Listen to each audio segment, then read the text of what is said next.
Maganda po tong video natin. Promise ko, very important. Alam nyo ba ang best time to sleep? Meron na palang pag-aaral nito. Tignan natin ha. Kung ano sinasabi ng pag-aaral. Ano best time to sleep? Para humaba ang buhay, hindi magkasakit sa puso, hindi ma-heart attack. Base dito sa UK research, sa tingin nila ay 10 p.m. to 11 p.m. ang pinaka mababa ang chance magkaroon ng sakit sa puso. So, hihimay-himayin natin kung ma-apply ba sa atin, paano kung night shift ka, paano kung weekend, upuyat ka, tingnan natin. Okay, bedtime and heart disease. May connection pala to. Ito po kasi ang circadian rhythm natin. Lahat ng tao may ganitong pattern. May ganitong pattern. Papakita ko sa inyo ah. Ito, midnight. Madaling araw to. Ito, 6 a.m. Ito, tanghaling tapat. Ito, 6 p.m. Tingnan nyo tong blue na to. Yan ang magandang time to sleep. Pagdating kasi ng 9 ng gabi, mga tao naglalabas ng melatonin. Automatic yan eh. Melatonin, pampaantok yan. So, 9 p.m., aantokin ka na yan. So, kaya maganda makatulog ka na nga ng mga 10. Pagdating ng mga 7 a.m., bababa na yung melatonin mo. So, gising ka na dapat yan. Okay? Pinaka deep sleep, ito, 2 p.m., 2 a.m. Alas 2 ng madaling araw. Pinaka deep sleep. Pagdating ng alas 6 ng umaga, yung katawan natin maglalabas na ng stress hormone, cortisol. So, may stress ka na niyan. 7 a.m., ito na, taas na yung blood pressure mo. Ito na yung pinakamataas na blood pressure. Kaya nga may tinatawag na morning hypertension. Pinakamarami na i-stroke, na heart attack, umaga. 6 a.m. to 10 a.m. Diyan, tumataas ang BP, na-excited, maraming iniisip. Yung katawan kasi may pattern talaga eh. Melatonin, pampatulog. Dito, babagsak na melatonin. Stress hormone para makatrabaho ka na. Pinakamagandang exercise daw, bandang hapon, mga 5 p.m. 4 p.m., 5 p.m., 6 p.m. Tapos yan, matutulog na naman. So, kung titingnan mo tong normal circadian rhythm ng tao, pati ang resulta ng study, 10 to 11 p.m., parang tumutugma siya. Nakita pa sa pag-aaral, yung natutulog ng midnight at dito madaling araw, mas mataas ang chance magkaroon ng sakit sa puso. Okay? Tingnan muna natin. Ito kasi study lang. Ito po pareho din sa kanina, nakabaliktad lang yung drawing. Dito naman ang midnight, dito ang 6 a.m., dito ang tanghaling tapat, dito ang 6 p.m. Inuulit ko lang, 9 p.m., ayan na, melatonin. Pagdating ng umaga, 7:30, mahina na melatonin, gising ka na. So, tumataas ang BP mo, sharp rise, blood pressure, 645. So, dapat, mas maganda, tulog ka na ng mga 10 p.m. para relax na relax. Diba?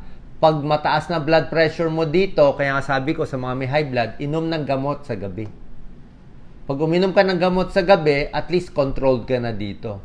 Kasi epekto ng gamot, tutuloy siya up to 24 hours yung mga iba. Kasi pag iinom ka ng 8 a.m., late na yan, na-stroke na yung pasyente. Diba? Kaya gusto mo sa gabi. Tapos tingnan nyo pa, bowel movement to sa gabi suppress. So, hindi ka dapat, pag mga 10 p.m. ka na, mapipigilan na yung pagdumi mo, matutulog ka na eh. Mahirap naman matulog na LBM ka, di ba? So, paggising sa umaga, 8:30 a.m., dyan din maganda mag-bowel movement. Maggalaw ka na kasi.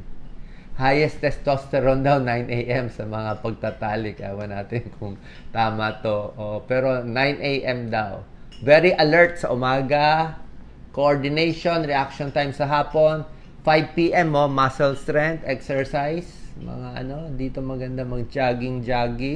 Sa gabi, relax na. So, pag sumunod tayo dito, base doon sa pag-aaral, less heart disease. Maganda yung study nila sa UK, tingnan mo. 88,000 participants. Ang dami. Ang dami nilang sinundan. Tapos, hindi lang to questionnaire, Yung 88,000 nilagyan nila ng makina dito, aparato.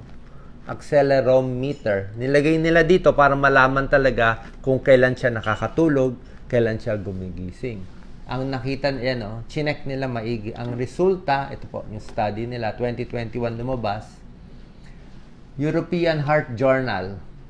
Sa 88,000 people, 3,100 nagkasakit sa puso. Tapos tiningnan nila, sino yung mas nagkakasakit sa puso? 3,000.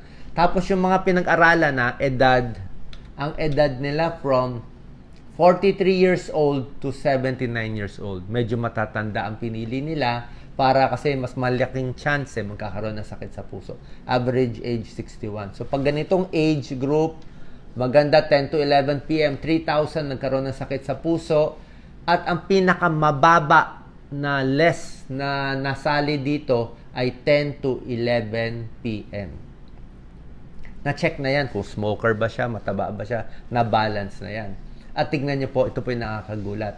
Pag natulog ka daw ng 11 p.m. hanggang 12 midnight, marami natulog sa atin, 11 to 12 po, 12% higher risk for heart disease. Konti, tumaas na. Pag natulog ka ng alas 12 ng madaling araw hanggang alauna ng madaling araw, alas 2 ng madaling araw, gising ka pa, doon ka pala matutulog, tignan mo to, 25% higher risk for heart disease. Bakit? Hindi nila ma-explain pa. Siyempre, ano lang to, association. Siguro, yung natutulog ng madaling araw, mas unhealthy din yung habit, baka mas marami nakakain, mas may bisyo, mas puyat, mas stressful, pwede rin yun. Kaya ang tulog niya madaling araw. Okay?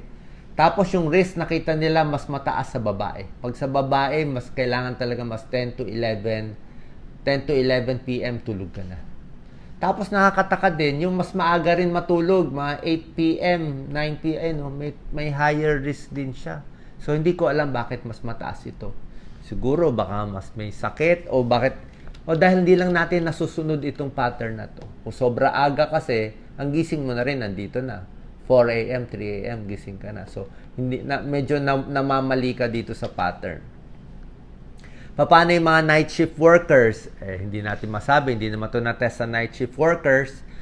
Di maganda, bawi na lang sa umaga. Pero marami na pong pag-aaral. Basta night shift, gising sa gabi, tulog sa umaga, nakita nila higher risk talaga. For heart disease, diabetes, pati breast cancer, may konting association. So, sabi ko nga, pag 40 and below, bata ka pa, gusto mo mag-night shift, okay lang, kailangan kumita ng pera.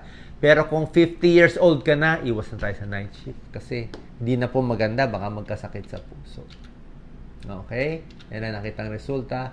25% higher risk pag madaling araw. At ang maganda dito, simpleng oras lang ng pagtulog, mababawasan na yung mga ospital sa sakit sa puso. Bukod sa timing ng 10 to 11 p.m., yung haba ng tulog, importante rin, di ba? At least 7 hours.